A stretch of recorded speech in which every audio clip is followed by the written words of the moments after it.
Hallo almal, ek is Benny van Swiftvee. Ons staan vandag hier by Roo Du Plessis van Elandsnek Meatmasters. Roo, baie geluk met 'n goeie veiling en dankie dat ons kon deel wees daarvan. Dit is 'n groot plesier, Benny. Dit is vir ons altyd baie lekker met julle by. Eerstens baie dankie vir dit.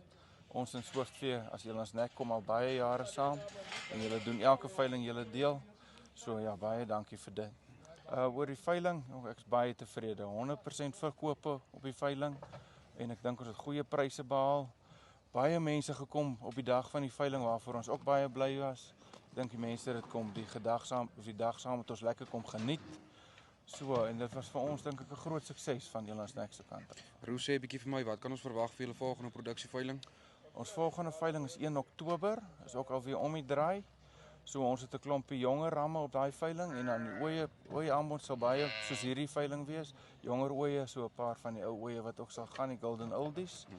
So ons sien uit, is ook nog weer 3,5 maande, is ook amper weer op ons daai veiling. So ons sien baie uit na dit. Nee Roo, dankie vir jou moeite en dankie vir alles en ons sien mekaar aan die 1ste. Ja, is reg. Ou maar toe. Dankie baie. Lekker.